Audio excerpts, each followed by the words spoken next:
अपन मुख सो अपन करने सातों मुख से काय नहीं करनी। चलो आ जाओ फिर नहीं तुम वो तो बताओ, आज थोड़ा बताएंगे हम क्या किए थे। वो गया फिर वो जमाने नहीं आते। हाँ ये है, ये समाधि स्थल वो एक विजय का प्रतीक है। महाराज जी ने यहाँ जिनका समाधि लेने की धर्म युद्ध देखी, धर्म युद्ध किया और उनका विजय हुई यहाँ पर महाराज जी की, और वे आप देख ही रहे हैं। सबसे बड़ी बात यह है कि मैंने कहीं सुना था कि त्रिदलम त्रिगुणाकारम त्रिनेत्रम च त्रयोदम त्रिजन्म पाप संहारम एक बिल्लम समर्पण। ये बिल्लो का वृक्ष है, मैंने सुना था इसके जड़ में, इसके मूल में बैठ के किसी भी तप, किसी भी जप, किसी के कार्य को किया जाए तो वो ही इस जीवन को आकर्षक और उत्कर्ष बना देते हैं, और ऐसा बना देते हैं, उत्कृष्ट बना देते हैं कि आप जीवन में हर कार्य में सफल होते हैं। तो ये धर्म की लड़ाई जो मेरी रही, इसमें ये बिल्व वृक्ष रहा। इस बिल्व वृक्ष का सबसे मूल अहम ये था कि मैंने इसके जड़ में समाधियां ली थी, और वो समाधि हमारी सफल रही। सफल होने के बावजूद हम इस युद्ध में निरंतर विजयी हुए। अनेकों प्रकार के वृक्ष देखिए, बेलपत्री के। हाँ, इसका जीत मतलब है साक्षात भगवान शिव प्रकट हो गए। अभी भी वो नीचे है समाधि स्थल, इतने सारे अपने आप उधरते नीचे समाधि स्थल। और ये देखो यहाँ पे है, यहाँ से लेना महाराज जी वो समाधि स्थल जो यहाँ दिखता है ना,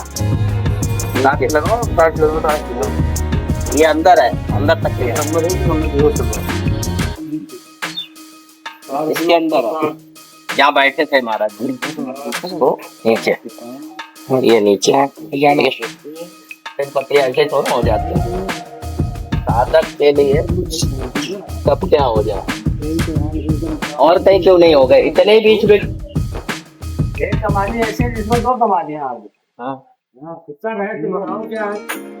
एक में दो समाधियां हो, एक में ही दो समाधि, सब समाधियां उससे लेके देखो महात्मा ही दो समाधि देखो, उसका पता नहीं मैं कैसे तो है मालूम नहीं। दूसरे का भी हो सकते कौन से? हाँ सबसे दूर इधर पीछे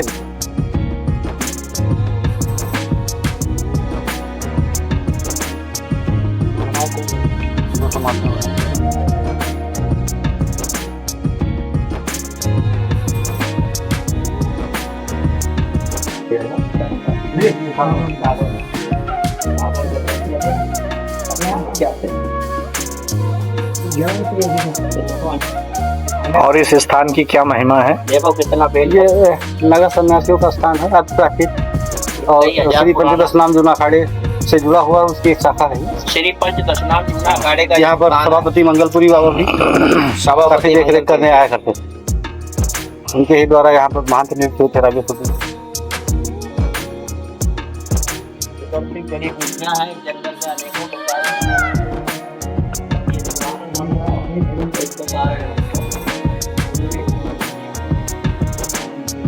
ले लेता है। हाँ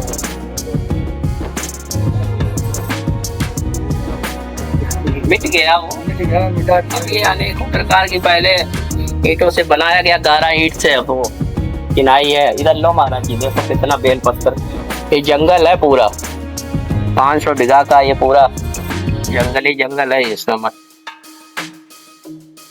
सारा इसी मठ की जमीन है, ये गांव नगर ये सब बसा हुआ है इसी में। श्री राम जानकी मठ मौजा की थैया श्री राम सनी घाट जनपद बाराबंकी में स्थित है, और श्री पंचदश नाम जूना अखाड़े की एक शाखा है। यहाँ पर नागा सन्यासियों का ही बसेरा होता है। महंत है हमारे मुकुंदपुरी जी महाराज जी, यहाँ पे करता करता इन्होंने इस मठ को हाँ आगे जीर्णोद्धार करने की, जीर्णोद्धार करने का मतलब ये समझ लो आप। अब ये जीर्णोद्धार समझो अपना रास्ता चल रहा है कि यहाँ तक बिक गया था, पूरी जमीनें बैनामा कैंसिल करवा के वापस करवाना, वो सब काम हुआ। यहाँ की जमीनें कुछ आता था लोगों ने हाँ अपने नाम करवा ली थी, हाँ जो कि महंत ने अपने हठ योग द्वारा इनको वापस करवाया।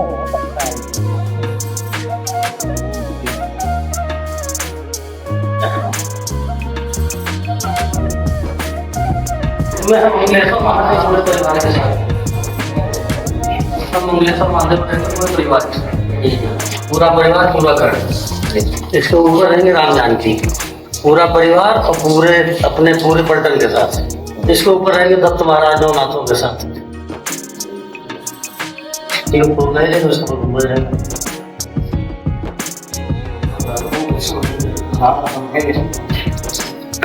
वैसा लग रहा है।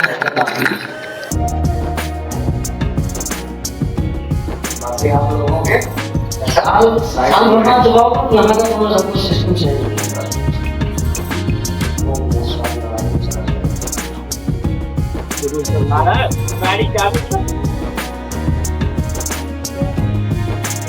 निकालना है क्या? देखिए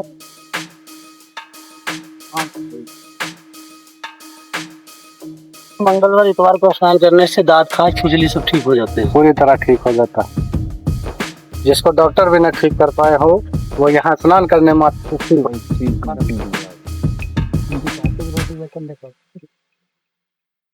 बढ़िया सब आनंद आ रहा पूरा। वो अच्छा जो तो नील गाय है ना, यही रहती है सर। ये हमारे पीछे आप ये बहुत प्राचीन कान देख रहे हैं। ये नागा सन्यासियों का स्थान है। यहाँ पर नागा सन्यासी निवास करते हैं। बहुत पुराना स्थान है। अभी इस समय हमारे महंत ये जो है ना, ये जो रोड दिख रहा है, इस रोड से लेकर के उस सागुन के पेड़ तक जी, और इसके बाद जो बीच में खेत है उसको छोड़कर फिर आगे भाग दिख रही है। इससे लेकर के गाँव के सीधे इसी गोलार बाग के चौतरफा है पूरा स्थान है। यहाँ तो फिर ऐसे चला गया, वो तो झील दिख रही है, तालाब। वहाँ तक वहाँ जब तक घूम के ऐसे होते हुए कभी भट्टा वाला जो जमीन खाली है सब देते हुए फिर बना करके सिद्ध किया था।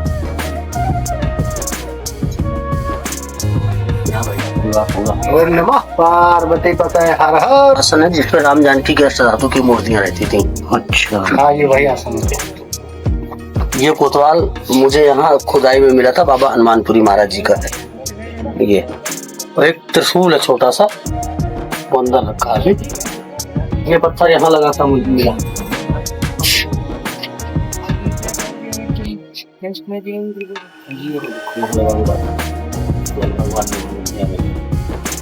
ये पत्थर यहाँ लगा मिला था, इसको हमने लगवा दिया। कौन सा पत्थर? ये अच्छा ओके।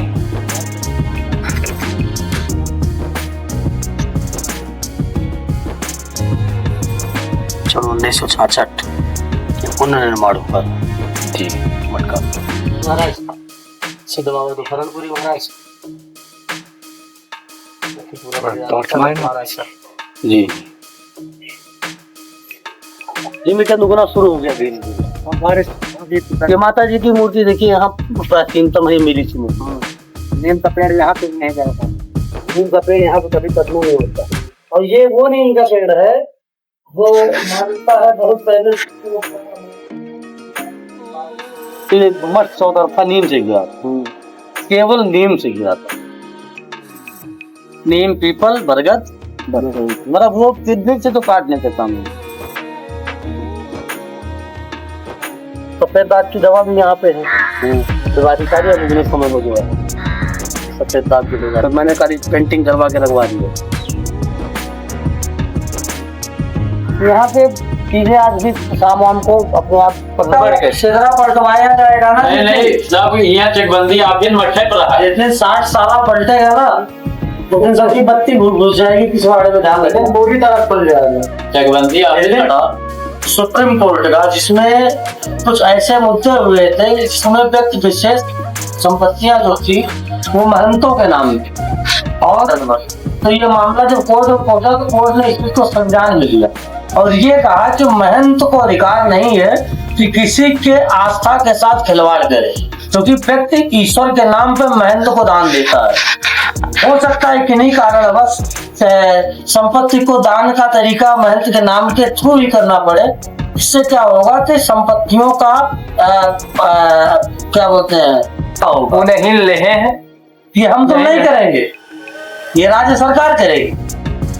जैसे अभी इस समय आबादी, तालाब, गड्ढा, बंजर छोड़ रहा ना, चल रहा बुलडोजर धनाधन। इसी तरह किसी दिन जिलाधिकारी को एक आदेश आएगा, वो अपने आप खाका निकली है चकबंदी ऑफिस से, और वो अपने आप सारा कार्य चालू कर दे। हमें तुम्हें उसमें कुछ है दिखाएगी, हम तुम कुछ कर भी नहीं सकते उसकी। भाई जैसा लगान आता है, लगान क्यों आता है? आज हम कहते हैं कि हमारी संपत्ति 50 बीघा है, 100 बीघा आपकी नहीं, वो सरकार की है। सरकार से आपने लीज ले रखा है उसको, ये एक्ट बनाया गया, इसीलिए जमींदारी उन्मूलन किया गया। जमींदारी उन्मूलन करने का मेन सिद्धांत यही था कि जो संपत्तियां हैं ये सरकारी घोषित हो। इससे क्या हुआ कि जैसे आपके पास 25 बीघा है तो 10 पैसा या 1 पैसा प्रति बीघा के लगान के दर से आपका 2 रुपया 2.5 रुपया लगान तय होता है।